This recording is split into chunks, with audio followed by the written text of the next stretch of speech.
Olá, tudo bem? Professor Leanderson, mais uma vez aqui com vocês para a gente finalizar o conteúdo e fazer as últimas correções. Então vamos lá, vamos para a apostila.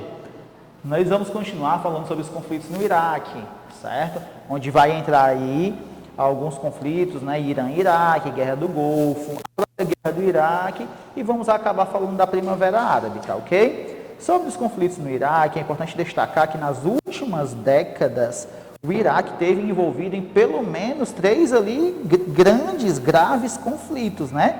Que foi a Guerra do Irã versus Iraque, a Guerra do Golfo e a Guerra do Iraque, que aconteceu de 2003 a 2011, certo? De maneiras diferentes, mas podemos destacar que todos esses conflitos estão relacionados ao petróleo, beleza? Então, de maneira bem sucinta, vamos ali entender a guerra no Irã e no Iraque, né? O que aconteceu, né? Uma guerra que durou 8 anos, né? A partir de atividades ofensivas iraquianas, certo? Onde o Iraque invadiu parte do território iraniano, certo? E o Irã tentando ali, lutando por uma sobrevivência e ter seu território novamente, certo? E por fim, os dois países acabaram com territórios idênticos aos que tinham antes do conflito. Olha aí, ó. Os dois lutaram, o Iraque apresentou algumas investidas, certo?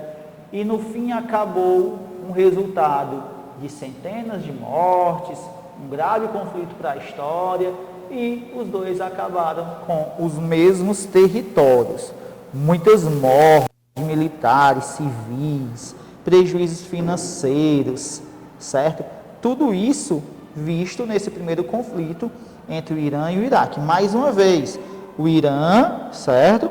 A partir do governo de Saddam Hussein se envolveu em uma disputa territorial, principalmente pela questão, né, da localização petrolífera na região, certo? Outro ponto também a se destacar eram as diferenças religiosas, né? Saddam Hussein era sunita e governava um país xiita. Então ele temia que o governo teocrático xiita do Irã apoiasse o movimento de derrubada do seu poder, certo? Então houve esse primeiro conflito aí na década de 80, mais precisamente de 80 até 88. Um outro conflito é a Guerra do Golfo, certo? Guerra do Golfo. Na Guerra do Golfo, certo? O Iraque, né, que tinha perdido, os dois perderam nesse primeiro conflito Irã e Iraque, estava com uma enorme dívida, certo? Com os países que apoiaram eles. Então, o Iraque, de maneira emergencial, né, vamos dizer, de forma, vamos dizer assim, também espalhafatosa, certo? Estava indisposto de negociar essas dívidas e acabou tendo uma tensão com o Kuwait, certo? O governo Saddam Hussein, mais uma vez, certo, tentou invadir o Kuwait, certo? Daí, o que acontece? Uma intervenção norte-americana. Os Estados Unidos e alguns outros aliados não permitiram, certo, esse avanço iraquiano. O Iraque viu sua condição econômica se complicar mais ainda, certo? E também destaque, né, a partir desse momento, pois o Iraque passa a ser um dos grandes inimigos dos Estados Unidos. Inclusive os Estados Unidos fazendo diversos embargos financeiros ao Iraque. O outro conflito é a Guerra do Iraque, certo? Que podemos dizer que inicia-se ali em 2001 com o atentado terrorista, né? 11 de setembro, por parte da Al-Qaeda, né?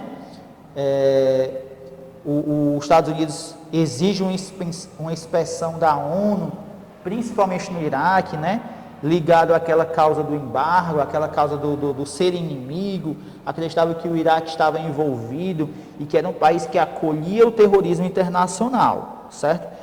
Gerou uma insatisfação gigantesca, uma invasão norte-americana no território iraquiano e, por fim, a queda do governador, a queda do governo Saddam Hussein. Então, de 2003 até 2008, nós podemos aí perceber esse conflito existente entre os Estados Unidos e o Iraque. Um outro ponto que a gente também deve comentar é a questão da Primavera Árabe, Podemos descer um pouquinho, a Primavera Árabe, pronto. A Primavera Árabe foi um conjunto de manifestações que iniciou na Tunísia, certo? Onde a população conseguiu derrubar um governo que já estava no poder absoluto há praticamente 2 décadas. Pressões populares, certo? E pacífica, por isso gera o nome Primavera. Sempre na história, quando você for estudar alguma coisa que tenha Revolução de Jasmim, Revolução de Lótus, Primavera, você deve associar uma manifestação pacífica do povo.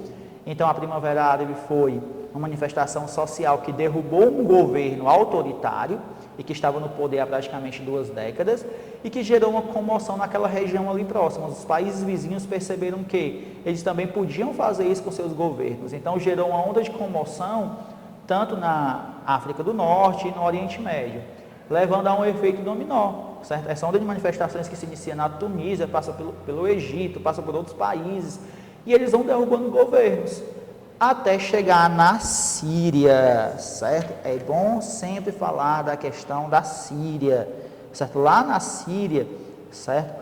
Governado por vamos dizer assim, punho de ferro, Bashar al-Assad, certo? Que governava a Síria, houve uma pressão popular, lembrando que ele já é filho do antigo presidente, né? Então já é algo que vem ali de 3, 4 décadas de governo, certo? Então há uma pressão popular, certo? Para a queda desse ditador, o que gera uma tensão, o governo não reage bem, reage com violência, certo? A essas manifestações. Algumas dessas posições, né, violentas são destaques internacionalmente pela utilização de armas, vamos dizer, biológicas contra a população, que é uma coisa temida, né, é uma coisa também proibida pelas Nações Unidas, o que gera, né, uma atuação de outros países dentro da Síria. Então a Síria vira um grande campo de guerra, certo? Que dá espaço até para movimentos terroristas também, como o Estado Islâmico. Na Síria, então, nós temos o governo, a população, certo? O Estado Islâmico, intervenção militar de outros países. Então, virou um grande campo de guerra. Então, uma das situações mais tristes das últimas décadas, dos últimos anos, foi o que aconteceu na Síria. Tenho ouvido falar, certo? Sobre esses refugiados sírios que tentam, né, levar sua família para outros países e assim ter uma melhor condição de vida. Então a gente finaliza agora fazendo a correção, tá bom? Na página 225 nós temos a primeira questão, tem assim, ó: explique as mudanças de território pelos quais Israel passou desde a proposta da criação do Estado da ONU. Como é que a gente pode responder isso daí? Vamos lá. Em 1947, o plano previa uma divisão em que 53% era de Israel e 47% da Palestina, coisa que os palestinos rejeitaram e tentaram invadir Israel, certo? Daí Israel conseguiu se defender e propôs uma ofensiva, conquistando territórios palestinos como a Cisjordânia, certo? E com isso, o que aconteceu em Israel na região árabe.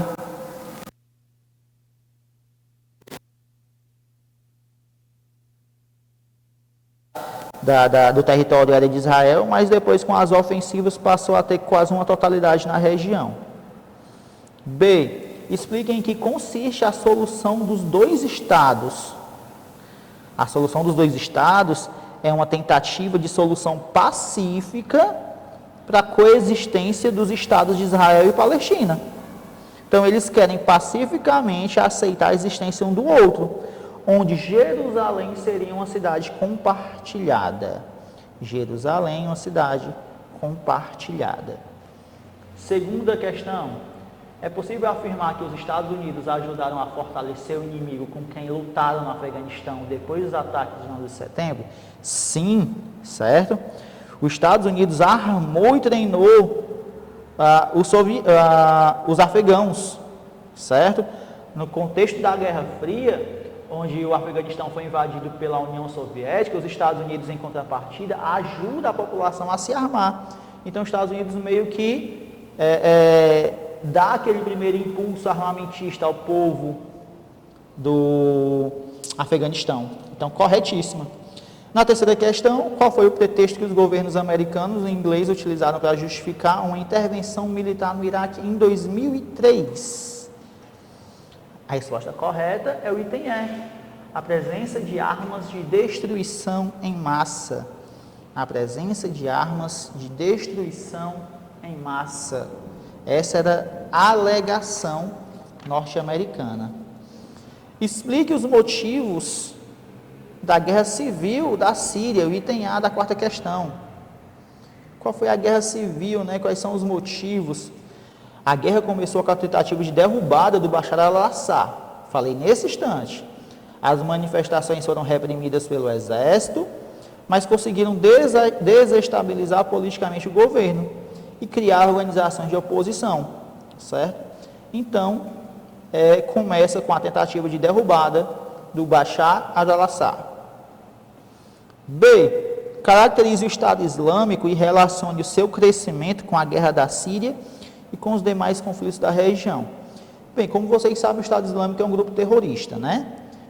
De orientação sunita salafista, ou seja, ultra-ortodoxa, que surge no Iraque, aproveitando o contexto de guerra do país e da lacuna no poder. O Estado Islâmico conseguiu conquistar diversos territórios, sobretudo no norte iraquiano, com a guerra civil da Síria.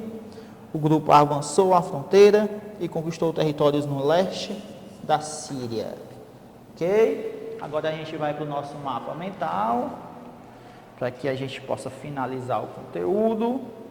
Aqui em Israel, certo? Pronto, aqui embaixo, ó, Israel. Lá, motivado principalmente por questões territoriais que envolvem a Palestina e o controle de Jerusalém, ok? Lá no Líbano, questões religiosas que influenciam práticas culturais e políticas,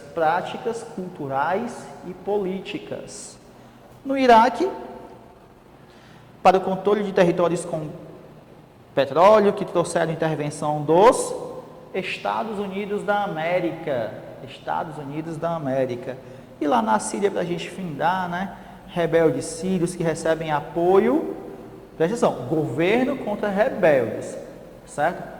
O governo sírio recebe apoio da Rússia e da China, e os rebeldes, né, que é a população que está contra o governo, recebe o apoio dos Estados Unidos, da França e da Inglaterra. Dos Estados Unidos, da França e da Inglaterra.